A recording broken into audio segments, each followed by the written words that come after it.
Games. So there's games in every strategy. Uh, Break that down a little bit for us. Well, okay, so it doesn't have to be fun for it to be a game. It's a game when you have to make choices, and those choices affect the other players.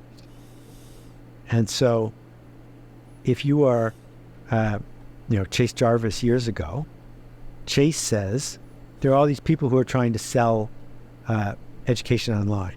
Mm-hmm. I'm going to play a different move. My move is my seminars are going to be free, extraordinary, but if you missed the live one, the repeats cost money. Mm-hmm.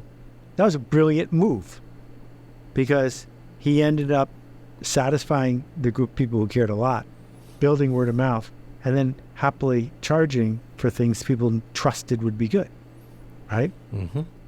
So those are a series of moves in a game. I used to have a lot of courses on Skillshare. My Skillshare courses did very well.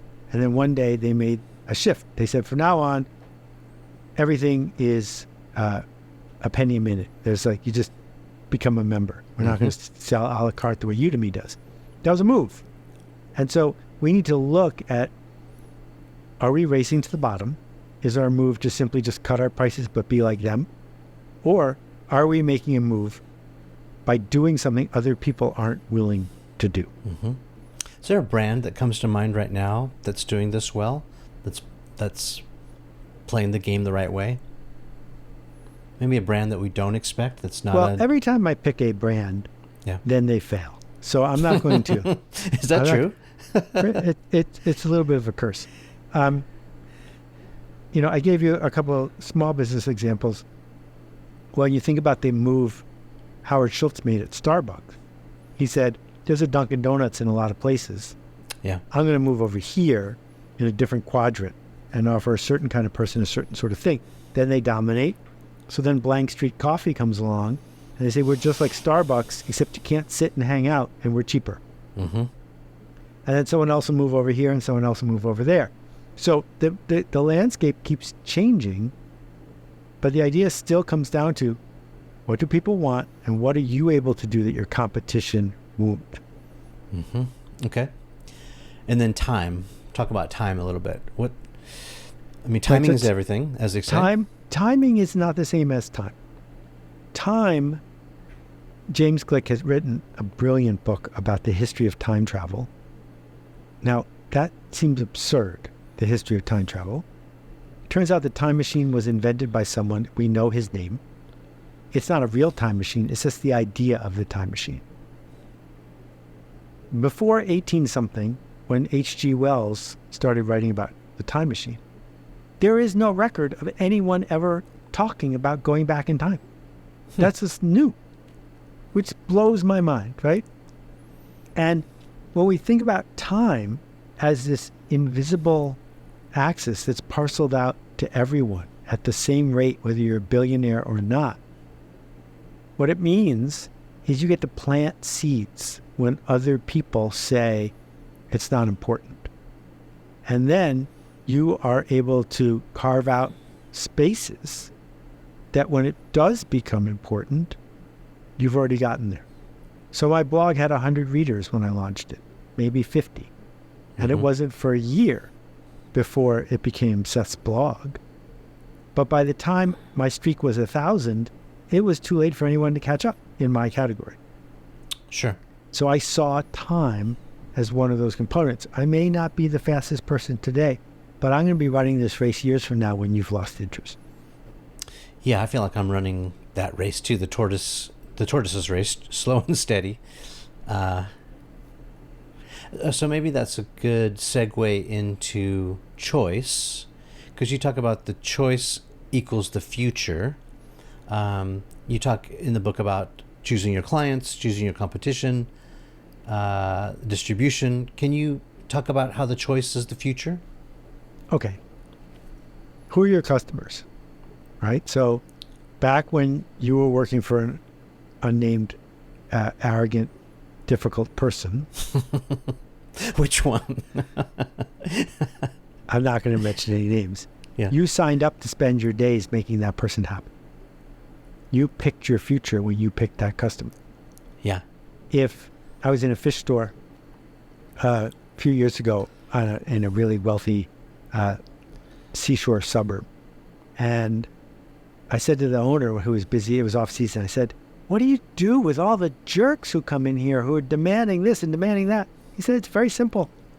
I give them one warning and then they can't be my customers anymore. Yeah. You can act any way you want out there in your Mercedes, but if you're in here, this is how we talk to each other." Yeah, no soup for you. He doesn't want to spend his days engaging. Pick your customers, pick your future. Number two, pick your distribution, pick your future. When I decided I wanted to be a book packager and work with major New York City book publishers, I didn't get to decide what kind of books were going to get created. They did.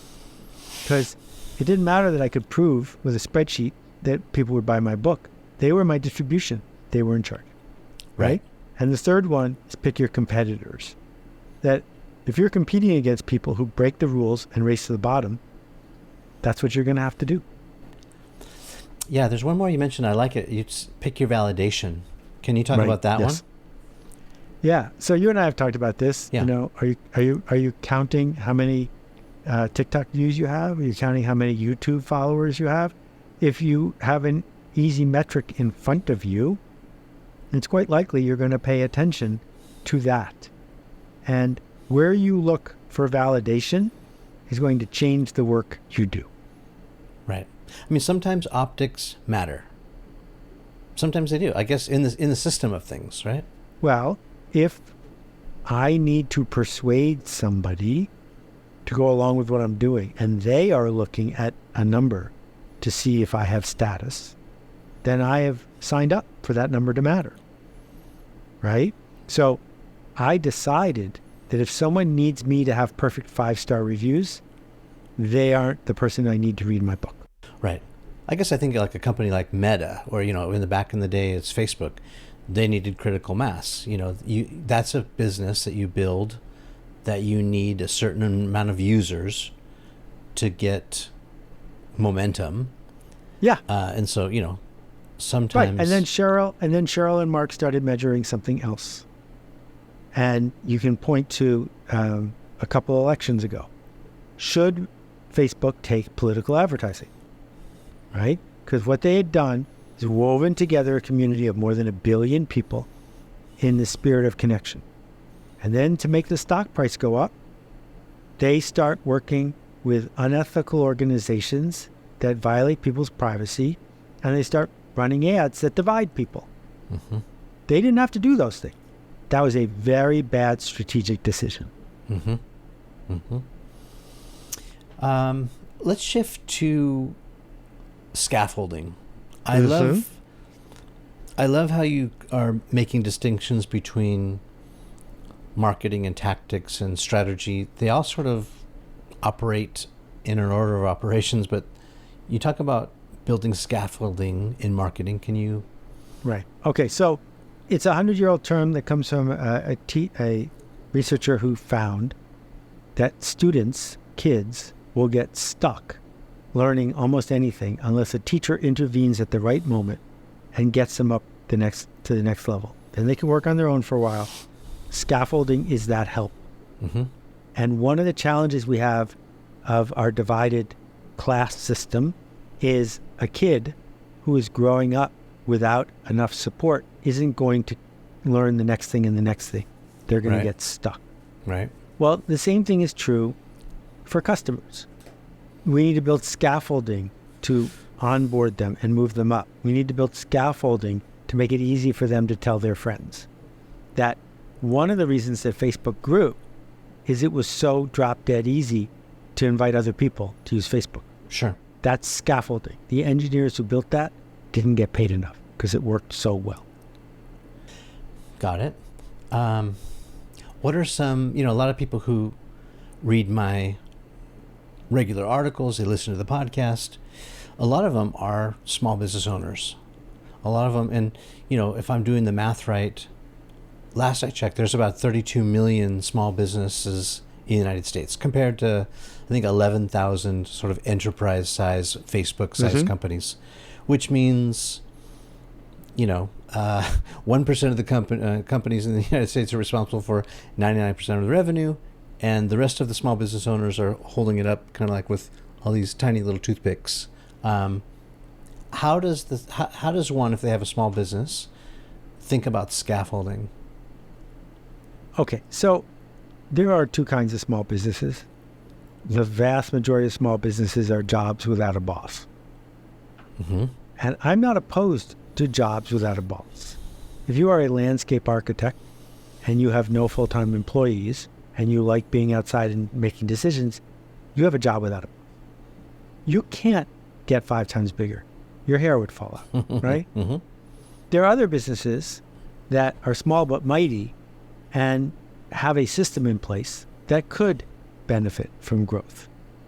And so the opportunity for these kinds of organizations is to say, there's institutions that can't do what we do.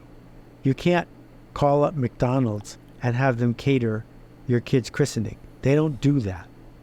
They can't compete with you. They're not even going to try. Right. So go do that. But don't build a little fast food place right next to McDonald's that's trying to out McDonald's. You will not succeed.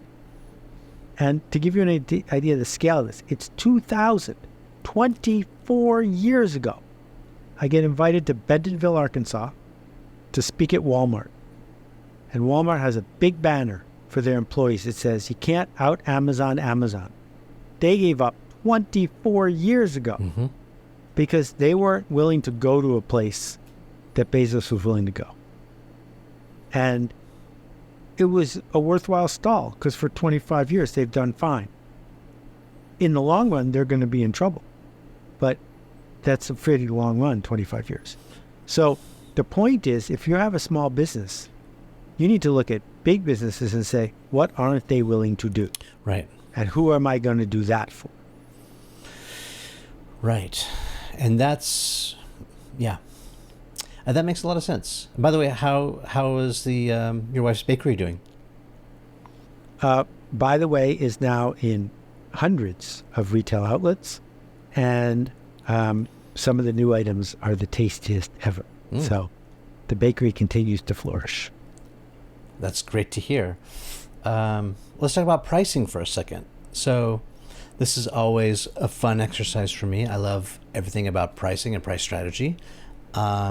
There's several different pricing strategies, whether it's a skimming strategy or a strategy of planned obsolescence or, all of these different things. How do you think about pricing as it relates to strategy? Price is a story. It is also an exchange of money, but it is a story. Mm-hmm. Journal of Wine Economists did a study with wine lovers and sommeliers, and they found that they all prefer $100 wine to $10 wine. Okay. And then they switched the bottles. Yeah. And they found that they prefer $10 bottle of wine in $100 bottles even more. Yeah. And so it's the story of how much the wine costs that we're paying for, not the wine itself. Yeah. And so when we think about our price is a signal to people who don't have time to look at everything else. So one choice you can make is you can say you can pick anyone and I'm anyone. And if you say that, you better be the cheapest or the most convenient. The other choice is to say you'll pay a lot, but you get more than you pay for. Mm-hmm. Your competition is not willing to say that. If you can say that and make it true, you're probably going to be happier.